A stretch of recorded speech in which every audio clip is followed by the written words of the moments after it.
बिस्मिल्लाहिर्रहमानिर्रहीम। अस्सलामुअलैकुम students, this is Atif Ahmad, your physics teacher. प्यारे बच्चों, आज की इस वीडियो में हम डिस्कस करने जा रहे हैं टाइप्स ऑफ मोशन। आज का हमारा टॉपिक एग्जाम के पॉइंट ऑफ व्यू से बहुत ही इंपॉर्टेंट है। ये topic as a long question paper में आता है। इसके अलावा यहाँ से short questions, conceptual questions, MCQs भी पेपर में दिए जाते हैं। तो आपने इस टॉपिक को बहुत ही अच्छे तरीके से अंडरस्टैंड करना है। मैं आपको बिल्कुल आसान और सिंपल तरीके से समझाऊंगा और साथ ही साथ आपको इस टॉपिक के शॉर्ट नोट्स प्रोवाइड करूंगा इन दी फॉर्म ऑफ स्क्रीनशॉट, जिसे आप अपने पास सेव कर लेंगे और एग्ज़ाम के डेज में जल्दी से इस टॉपिक को रिवाइज कर पाएंगे। ठीक है बच्चों, तो चलिए स्टार्ट करते हैं और सबसे पहले हम बात कर लेते हैं मोशन की। बच्चों, एक ऑब्जेक्ट अगर अपने इर्द गिर्द की चीज़ों के लिहाज से लगातार जगह तब्दील नहीं कर रहा, ठीक है, तो वो रेस्ट में होता है। जैसे मैं यहाँ पे अभी रेस्ट में क्यों, मैं इस दीवार के लिहाज से जगह तब्दील नहीं कर रहा, इस दीवार के लिहाज से जगह तब्दील नहीं कर रहा, सामने वाली दीवार के लिहाज से भी जगह तब्दील नहीं कर रहा और इस बोर्ड के लिहाज से भी जगह तब्दील नहीं कर रहा, तो मैं इस वक्त रेस्ट में हूँ। लेकिन अगर मैं ऐसे चलना शुरू कर दूँ, ऐसे, ठीक है, अब मैं इस दीवार से दूर जा रहा हूँ, इसके करीब जा रहा हूँ, तो मैं लगातार जो है वो अपनी सराउंडिंग, अपनी इर्द गिर्द की चीज़ों के लिहाज से जगह तब्दील कर रहा हूँ, तो मैं मोशन में हूँ। ठीक है, और मोशन की हमारे पास 3 मेन टाइप्स होती हैं। Number 1 translatory motion, number 2 rotatory motion and number 3 vibratory motion. ठीक है, अब मैं पहले इनको थोड़ा सिंपल वे में एक्सप्लेन करूंगा, उसके बाद फिर मैं इसकी डिटेल में जाऊंगा, नोट्स को भी डिस्कस करेंगे। ठीक है, चलिए जी एक छोटी सी एग्जांपल से समझाता हूं और इन तीनों में जो फ़र्क है वो भी आपको वाज़ेह करता हूं। हमारे पास ये एक ऑब्जेक्ट है, ठीक है, ये एक ऑब्जेक्ट है, इसके ऊपर मैंने 3 पॉइंट्स लिए हैं, ये मैंने डॉट्स बनाए हैं, 1, 2 और 3, ये 3 पॉइंट्स हैं समझाने के लिए, आपको हेल्प करेंगे ये पॉइंट्स। ओके जी बच्चों, ट्रांसलेटरी मोशन क्या, बहुत सिंपल है। अगर कोई ऑब्जेक्ट बिना रोटेट किए, रोटेट नहीं होना उसने, एक लाइन में मूव करता है लाइक दिस, ठीक है, तो वो ट्रांसलेटरी मोशन परफॉर्म कर रहा है। ठीक है, क्या बताया मैंने, अगर कोई ऑब्जेक्ट बिना रोटेट किए, ठीक है, रोटेट नहीं होना, ओरिएंटेशन को चेंज नहीं करना। ओरिएंटेशन चेंज करने का मतलब क्या है, मतलब ऐसे था ना, ऐसे हो जाए, ऐसे हो जाए, ऐसे हो जाए, ओरिएंटेशन चेंज होगी। अगर कोई ऑब्जेक्ट अपनी ओरिएंटेशन को चेंज किए बिना, या आप कह लें कि बिना रोटेट हुए एक लाइन पर चलता है, तो वो ट्रांसलेटरी मोशन परफॉर्म कर रहा है लाइक दिस, ये ट्रांसलेटरी मोशन है। अब ये ज़रूरी नहीं है कि वो स्ट्रेट लाइन के अंदर ही मूव करे, वो कर्व भी मूव कर सकता है, कर्व लाइन पर। कैसे, देखो ये ऐसे, ठीक है, ये भी हमारे पास ट्रांसलेटरी मोशन है। ठीक है, अच्छा, अब ये भी ज़रूरी नहीं कि सिर्फ हॉरिजॉन्टल लाइन में ऐसे मूव करे, ऊपर से नीचे भी आ सकता है, वर्टिकली यहाँ से ऐसे आ जाए, ये भी हमारे पास क्या है, ट्रांसलेटरी मोशन। तो याद रखना है, बॉडी रोटेट नहीं करनी चाहिए, घूमनी नहीं चाहिए, ओरिएंटेशन नहीं चेंज होनी चाहिए। ठीक है, तो इस ऑब्जेक्ट की जो मोशन होगी अलोंग अ लाइन, चाहे वो लाइन सीधी हो, चाहे वो लाइन कर्व हो, चाहे वो हॉरिजॉन्टल हो, चाहे वो वर्टिकल हो, तो ये मोशन जो है ना बॉडी की, उसे हम बोलेंगे ट्रांसलेटरी मोशन। अभी डिटेल में पढ़ेंगे इसको, ठीक है, डेफिनेशन भी डिस्कस करेंगे। नंबर 2 पे आ जाती है फिर हमारे पास रोटेटरी मोशन। ये रोटेटरी मोशन क्या होती है, रोटेटरी मोशन में ऑब्जेक्ट जो है वो एक एक्सिस के अलोंग जो है वो स्पिन करता है, मतलब एक एक्सिस के अबाउट स्पिन करता है। देखो अगर ये ऐसे ऐसे घूमना शुरू कर दे, ऐसे ऐसे, ठीक है, ऐसे, तो अब ये जो है वो एक मोशन परफॉर्म कर रहा है जिसका नाम है जी हमारे पास रोटेटरी मोशन। ठीक है, अब ये जो बॉडी है ना, इसके सारे पार्टिकल एक लाइन के अलोंग ऐसे सर्कुलर पाथ पे घूम रहे हैं ऐसे, ये वो लाइन है जो इसमें से वर्टिकली पास कर रही, हॉरिजॉन्टली सॉरी, ऐसे यूँ पास कर रही है। ठीक है, तो ये ऐसे घूम रहा है, ये जो लाइन है ना, ये लाइन, ये एक्सिस होती है। जैसे अक्सर आपने देखा होगा कि फुटबॉल को जो फुटबॉलर है ना, वो एक फिंगर पे ऐसे घुमा रहे होते हैं, ऐसे फिंगर होती है, फुटबॉल ऊपर घूम रहा होता है। अब ये जो फिंगर है ना, फिंगर से सीधी लाइन ऊपर जा रही है एक, ठीक है, वो एक्सिस है, और उस एक्सिस के अबाउट जो है वो फुटबॉल रोटेट कर रहा है, घूम रहा है, स्पिनिंग मोशन परफॉर्म कर रहा है, ऐसे ऐसे वाली मोशन परफॉर्म कर रहा है, ऐसे ऐसे, समझ गए। तो ये जो रोटेटरी मोशन होती है ना, इसमें एक बॉडी जो है वो स्पिनिंग मोशन परफॉर्म करती है, ऐसे घूमती है, ये है स्पिनिंग मोशन, ये वाली। ठीक है, समझ गए, ओके। अब तीसरी जो मोशन है बच्चों, वो है हमारे पास वाइब्रेटरी मोशन। वाइब्रेटरी मोशन में क्या होता है, एक बॉडी फिक्स्ड पोजीशन से आगे पीछे ऐसे वाइब्रेट करती है। मतलब देखें, मान लीजिए कि ये इस बॉडी की एक फिक्स पोजीशन थी, यहाँ पर थी, ये क्या करती है, इससे आगे जाएगी, फिर पीछे आएगी, आगे जाएगी, पीछे आएगी, आगे पीछे, आगे पीछे। तो एक फिक्स पोजीशन के आगे पीछे जो बॉडी की ऐसी हरकत होती है ना, उसे हम बोलते हैं जी ये वाइब्रेटरी मोशन है। ठीक है, तो अब इन तीनों में जो फर्क है ना वो आपको नजर आ गया होगा कि ट्रांसलेटरी में हम ये कहते हैं कि बॉडी ने रोटेट नहीं करना, अपनी ओरिएंटेशन को चेंज नहीं करना और एक लाइन पर चलना है, चाहे वो सीधा चले चाहे वो कर्व पर चले, मगर बिना घूमे चले, तो ट्रांसलेटरी मोशन। ठीक है, और अगर वो एक फिक्स लाइन इसमें से पास कर रही है, एक्सिस है, वो एक्सिस पे अबाउट ऐसे स्पिन करती है ऐसे, तो ये जो स्पिनिंग मोशन है इसकी, ये क्या है, ये है हमारे पास इसकी रोटेटरी मोशन। और अगर एक फिक्स पोजीशन से आगे पीछे ऐसे ऐसे बॉडी मूव करेगी, आगे पीछे to and fro motion about a fix position, तो ये वाइब्रेटरी मोशन है। उम्मीद है अब आपको ये कॉन्सेप्ट जो है वो समझ में आ गया होगा। अब हम बढ़ते हैं इसकी डिटेल की तरफ। चलिए जी, तो हमारे पास यहाँ पे तीन मेन टाइप्स मैं आपको बता चुका हूँ। एक होती है ट्रांसलेटरी मोशन, एक रोटेटरी मोशन और एक वाइब्रेटरी मोशन।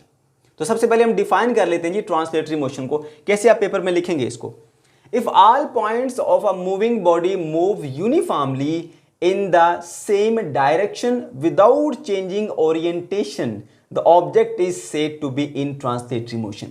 अगर कोई ऑब्जेक्ट इस तरह से मूव करता है कि उसकी बॉडी के जितने भी पॉइंट्स हैं वो सारे यूनिफॉर्मली मूव करते हैं और एक डायरेक्शन के अंदर मूव करते हैं। ठीक है, if all the points of moving body, ये हमारी वो moving body moves uniformly in the same direction. Uniformly का मतलब होता है एक जैसा, यूनिफॉर्म। आपके कपड़ों को यूनिफॉर्म क्यों कहा जाता है, क्योंकि सबके एक जैसे हैं स्कूल में, है ना, तो उनको यूनिफॉर्म कहा जाता है।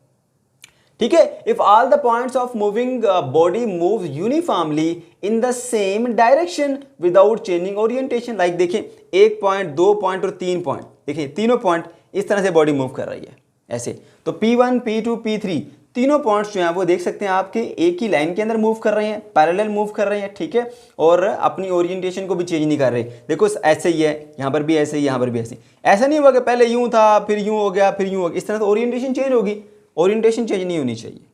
ठीक हो गया, ओके जी। तो ये सिंपल सी आसान सी डेफिनेशन है। अगर आपको मुश्किल लगती तो आप यूं भी कह सकते हैं कि अगर एक बॉडी बिना रोटेट हुए, विदाउट रोटेशन एक लाइन पर मूव करती है तो वो भी ट्रांसलेटरी मोशन है। एग्जाम्पल में आप लिखेंगे, for example a ball is moving and all 3 points on it are also moving parallel to each other and no change in its orientation. एक बॉल है, वो मूव कर रही है अलोंग द स्ट्रेट लाइन, उसके ऊपर 3 पॉइंट्स हैं P1, P2, P3, तीनों जो है वो एक ही डायरेक्शन में पैरेलल मूव कर रहे हैं। ठीक है, और इसकी ओरिएंटेशन में कोई चेंजिंग नहीं आई। तो ये है प्यारे बच्चों ट्रांसलेटरी मोशन। इस तरह से एग्जाम में आपने इसको लिखना है और ये कम से कम है। आप कोशिश करें अगर मजीद एक्सप्लेन कर सकते हैं, ये कम से कम है। जो हमारे वीक स्टूडेंट है वो इतना भी लिखें तो काफ़ी है। फिर बात आ जाती है जी रोटेटरी मोशन के बारे में। ठीक है, रोटेटरी मोशन को हम किस तरह से डिफाइन करेंगे, एक्सप्लेन तो हमने कर लिया, अब डिफाइन करना है। When an object rotates on its axis, जब कोई ऑब्जेक्ट अपने एक्सिस पर घूमता है, it is said to be in rotatory motion. Like देखिए, ये हमारे पास एक बॉल है। ठीक है, यहां पर एक हमने जो है वो लाइन ले ली, ये एक्सिस है, एक्सिस ऑफ रोटेशन, जिसके ऊपर बॉडी जो है वो स्पिनिंग मोशन परफॉर्म कर रही है। अब एक पॉइंट था वो यहां पर था। ठीक है, बॉडी जो है वो यहां से ऐसे घूम के यूं जा रही है ऐसे। ये पॉइंट पहले यहाँ पर था। ठीक है, बॉडी घूमी ऐसे, ये पॉइंट यहाँ से सेंटर में आ गया, ये देखिए सेंटर में आ गया। फिर और बॉडी रोटेट की तो ये पॉइंट यहाँ से इधर चला गया, यहाँ पे आपको शो हो रहा है। तो ये देख सकते हैं आपकी इस ये एक एक्सिस है। ठीक है, ये वो फुटबॉल है। ठीक है, और उसके एक्सिस के अबाउट जो है वो बॉडी स्पिनिंग मोशन परफॉर्म कर रही है। उसके जितने भी पार्टिकल होंगे ना वो एक एक्सिस के अलाउंग ना उसके अबाउट ऐसे घूम रहे होंगे। एक एक पार्टिकल, जो मैं ये वाला एक पार्टिकल ले लेता हूँ, पॉइंट ले लेता हूँ, तो वो ऐसे सर्कुलर मोशन परफॉर्म कर रहे होंगे ऐसे ऐसे। बात समझ गए? अच्छा जी, अब यहाँ पर एक जो आपका कंसेप्चुअल क्वेश्चन बनता है, मैं आपको पहले से बता देता हूँ। वो कंसेप्चुअल क्वेश्चन क्या होता है कि सर्कुलर मोशन में और जो हमारे पास है ये रोटेटरी मोशन, इन दोनों में क्या बेसिक डिफरेंस है। तो बच्चे सिर्फ डेफिनेशन लिख देते हैं, ठीक है डेफिनेशन भी, बट बेसिक जो कंसेप्चुअल पॉइंट है वो ज़रा समझ लीजिए, ध्यान से सुनना है प्यारे बच्चों। मान लीजिए कि ये है हमारा axis of rotation. Circular motion में क्या होगा, बॉडी जो है वो एक्सिस ऑफ रोटेशन के अबाउट अराउंड जो है वो ऐसे अराउंड ऐसे घूमेगी। एक्सिस ऑफ रोटेशन बॉडी में से पास नहीं करेगा सर्कुलर मोशन में। बॉडी ये है, एक्सिस ये है, इसके अराउंड ऐसे ऐसे घूमता रहेगा। ठीक है, ये क्या है, ये सर्कुलर मोशन है, जैसे अर्थ जो है वो सन के अराउंड ऐसे रिवॉल्व कर रही है। ये जो रिवॉल्विंग मोशन है ना, ये आप देख सकते हैं, ये है एक्सिस ऑफ रोटेशन, जिसके अराउंड पूरी बॉडी जो है वैसे रोटेट कर रही है। और याद रखना ये बात कि axis of rotation circular motion के केस में बॉडी में से पास नहीं करती। ठीक है, ये देख सकते हैं ऐसे। लेकिन जब बात आएगी रोटेटरी मोशन की, तो रोटेटरी मोशन में एक्सिस ऑफ रोटेशन बॉडी में से पास करेगा। ये देखिए, ये बॉडी ऐसे घूम रही है ना, ऐसे ऐसे घूम रही है। ठीक है, जो इसका एक्सिस ऑफ रोटेशन होता है वो यहां होता है, बॉडी में से पास कर रहा है ऐसे। ये एक्सिस ऑफ रोटेशन है और ये बॉडी ऐसे ऐसे रोटेट हो रही है। ये है हमारे पास बेसिक डिफरेंस इन दोनों में। क्या बताया मैंने कि जो सर्कुलर मोशन होगी, एक्सिस ऑफ रोटेशन बॉडी में से पास नहीं करेगा, और जो रोटेटरी मोशन होगी, एक्सिस ऑफ रोटेशन बॉडी में से पास करेगा। क्लियर होगी बात? ओके जी, चलें अब इसको फर्दर हम डिस्कस करते हैं। Particles of the body moves in a circular path. Particle जो है ना बॉडी के, जैसे ये देखिए, ये से मैं ये घुमा रहा हूं ना ऐसे, ये एक पार्टिकल है, ये कैसे घूम रहा है, ऐसे ऐसे घूम रहा है, सर्कल में घूम रहा है। रोटेटरी मोशन में बॉडी के पार्टिकल जो है वो सर्कुलर मोशन परफॉर्म कर रहे होते हैं, ये आप देख सकते हैं। ठीक है, ऐसे ऐसे ये पार्टिकल ऐसे ऐसे घूम रहे हैं। क्लियर हुई बात? ओके जी, आगे। In rotatory motion axis of rotation passes through the body. ठीक है, रोटेटरी मोशन में जो एक्सिस ऑफ रोटेशन होता है वो बॉडी में से पास करता है, सर्कुलर में पास नहीं करता। ओके जी, for example motion of a fan. अगर आप रियल लाइफ से एग्जांपल एक लेना चाहते हैं तो फैन की बात कर लें। ठीक है, उसका जो बॉडी है ना फैन की, मैं चले यहां पर अगर आपको डायग्राम बना के दिखा दूं, ये आगे उसके 3 विंग्स आगे, यहां पर एक लाइन होती है, वो जो रॉड्स है ना, ये फैन का रॉड जिसके साथ वो सस्पेंडेड होता है, वो समझ लीजिए उसी में से एक्सिस ऑफ रोटेशन पास कर रहा है। ठीक है ना, और ये वो यहाँ सेंटर में, यहाँ होता है एक्सिस ऑफ रोटेशन। ठीक हो गया? अच्छा जी, तो इसकी जो मोशन होती है फैन की, ये भी हमारे पास रोटेटरी मोशन है। ओके, उम्मीद है अब आपको ये पॉइंट समझ में आ गया होगा। फिर बात कर लेते हैं जी हम वाइब्रेटरी मोशन की। ठीक है, वाइब्रेटरी मोशन को हमने डिस्कस किया था कि भाई एक फिक्स पोजीशन से आगे पीछे जो है वो हरकत है, तो वही डेफिनेशन भी देख लें उसकी। When an object is moving forward and backward, जब कोई ऑब्जेक्ट आगे और पीछे मूव करता है repeatedly about the mean position, लगातार एक फिक्स पोजीशन के आगे पीछे मूव करता है, तो वो मोशन कहलाएगी हमारे पास वाइब्रेटरी मोशन। एग्जांपल फिर हमने एक बॉल के लिए जो कि आपकी बुक में दी गई है, ये इसकी इनिशियल पोजीशन है बॉडी की, पहले वो यहाँ से इधर आता है, फिर यहाँ से वापस जाता है मीन पोजीशन की तरफ, फिर आगे बढ़ जाता है इधर, फिर यहाँ से वापस आता है। तो ये वो फिक्स पोजीशन है, इससे आगे पीछे ऐसे ऐसे बॉडी मूव करती रहती है। Like a basketball is moving back and fourth about the mean position. यहाँ पे आप एक्सप्लेनेशन दे सकते हैं। एग्जाम्पल में क्या है जी, example of vibratory motion is motion of a swing. झूला होता है ना, झूला जो पार्क में जाते हैं आप, ऐसे आगे गया, फिर पीछे आया, फिर आगे गया, फिर पीछे आया, तो इनिशियल पोजीशन उसकी यहाँ पर है, वो रेस्ट में था। आप बैठे, आगे गया, फिर पीछे आया, फिर आगे, फिर पीछे, फिर आगे, फिर पीछे, ये क्या है? वाइब्रेटरी मोशन है। इसके अलावा जो आपके म्यूजिकल इंस्ट्रूमेंट्स होते हैं, लाइक सितार है, गिटार है, उनकी स्ट्रिंग्स होती हैं, आप उसको एक बार ऐसे डिस्टर्ब करते हैं तो ऐसे ऐसे फिक्स पोजीशन से ऊपर नीचे ऐसे ऐसे मूव कर रहा होता है, तो ये भी हमारे पास वाइब्रेटरी मोशन है। ठीक है बच्चों, तो अब जो हमने बात की थी ट्रांसलेटरी मोशन की, तो उसमें मैंने आपको एक बात बताई थी कि ये ज़रूरी नहीं है कि बॉडी हमेशा सिर्फ स्ट्रेट लाइन के अंदर ही मूव करे। वो लाइन आपके पास हॉरिजॉन्टल भी हो सकती है, वो आपके पास वर्टिकल भी हो सकती है, वो आपके पास कर्व शेप में भी हो सकती है। तो उसी की बेस के ऊपर जो है ना वो हमने यहाँ पर इसकी 3 फर्दर टाइप्स बनाई हैं। ये फर्दर उसकी डिवीजन है किसकी? ट्रांसलेटरी मोशन की। ठीक है, एक को हम बोलते हैं जी रेक्टिलिनियर या इसको लीनियर मोशन भी कहते हैं, एक को हम बोलते हैं सर्कुलर मोशन और एक को हम बोलते हैं जी रैंडम मोशन। ठीक है, देखिए ज़रा पहले आ जाइए जी इसके ऊपर, ये जो लीनियर मोशन है या रेक्टिलिनियर मोशन है। अगर कोई ऑब्जेक्ट बिना रोटेट किए, ये बात बहुत ज़रूरी है, बिना रोटेट किए, बिना अपनी ओरिएंटेशन को चेंज किए सीधी लाइन में चलता है ऐसे, या ऊपर से नीचे कह लिए बिल्कुल सीधी लाइन में ऐसे नीचे आता है, रोटेट किए बिना, तो उसकी ये जो मोशन होगी वो लीनियर मोशन कहलाएगी या उसको रेक्टिलिनियर मोशन बोलेंगे। ठीक है, डिफाइन कैसे करेंगे इसको? Motion of an object along a straight line without any rotation, बिना रोटेट किए एक सीधी लाइन में जो ऑब्जेक्ट मूव करता है वो हमारे पास कहलाती है उसकी मोशन रेक्टिलिनियर मोशन, या सिंपली उसको लीनियर मोशन कहेंगे।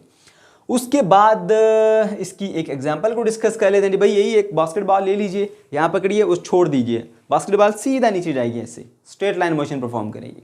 ठीक है, तो हमारे पास ये एग्जांपल आ गई जी लीनियर मोशन की। फिर बात कर लेते हैं जी सर्कुलर मोशन की। सर्कुलर मोशन में ये होगा कोई भी बॉडी है, उसने रोटेट नहीं करना, ओरिएंटेशन चेंज नहीं करनी, बिना रोटेशन के, बिना ओरिएंटेशन को चेंज किए अगर कोई बॉडी सर्कुलर पाथ में चलती है लाइक दिस, देखिए अब ये अपनी ओरिएंटेशन को चेंज नहीं कर रही, ठीक है, बॉडी रोटेट नहीं हो रही और सर्कुलर पाथ के अंदर मूव कर रही है, ये जो इसकी मोशन है ये भी कहलाती है हमारे पास ट्रांसलेटरी मोशन, और इस टाइप ऑफ ट्रांसलेटरी मोशन को हम बोलते हैं सर्कुलर मोशन। ठीक है, ओके। उसके बाद फिर एक इसकी एग्जांपल को डिस्कस कर लेते हैं, जो मैंने पहले भी बताई कि भाई ज़मीन अर्थ के अराउंड जो है वो रिवॉल्व कर रही है, तो उसकी जो मोशन है वो सर्कुलर मोशन। फिर लास्ट पे आ जाए रैंडम मोशन। रैंडम का मतलब होता है इर्रेगुलर, बेतरतीब मोशन होती है ये, ठीक है, लेकिन रोटेट हुए बिना। अब देखो कोई भी आपके पास ऑब्जेक्ट है, अगर वो रैंडम मोशन परफॉर्म करे, लाइक आपने वो एक छोटी सी बॉल मिलती है जो बहुत ज़्यादा उछलती है, उसको आप एक बंद रूम के अंदर ऐसे मारे ज़ोर से नीचे, तो वो इधर टकराएगी, ऊपर जाएगी, इस वाल से इधर उधर आगे पीछे से, ऐसे बेतरतीबी उसकी जो है वो मोशन होगी, इर्रेगुलर मोशन होगी। ठीक है, और ये जो इसकी मोशन हम कह सकते हैं जी हमारे पास रैंडम मोशन है। बटरफ्लाई इसकी बेस्ट एग्जांपल है। बटरफ्लाई जो मूव कर रही होती है, इधर मूव करती है, फिर इधर मूव करती है, फिर ऊपर मूव करती है, नीचे मूव करती है, इधर मूव करती है। ठीक है, तो उसकी जो मोशन होती है ना हमारे पास, वो भी हम ले सकते हैं जी रैंडम मोशन में। ठीक है, तो डिफाइन कैसे करेंगे? Motion of a particle with no specific path is called random motion. Irregular motion, कोई मखसूस पाथ नहीं है, ऐसे जा रहा है बॉडी, ऐसे जा रहा है, ऐसे आ रहा है, ऐसे आ रहा है। ठीक है, लेकिन एक बात याद रखना, रोटेशन नहीं होनी चाहिए। ठीक है, तो उस मोशन को हम क्या बोलेंगे जी? ये रैंडम मोशन है। इट इज इर्रेगुलर मोशन, बेतरतीब बेढंगी मोशन होती है। Motion of the butterfly is an example of random motion. ठीक है बच्चों, तो ये सारा कॉन्सेप्ट हमने पूरा सीख लिया। अब हम इसके जरा स्केच के ऊपर जाते हैं जो कि आपकी बुक में दिया गया है, उस स्केच को भी डिस्कस कर लेते हैं, पूरा टॉपिक हमारा समराइज हो जाएगा।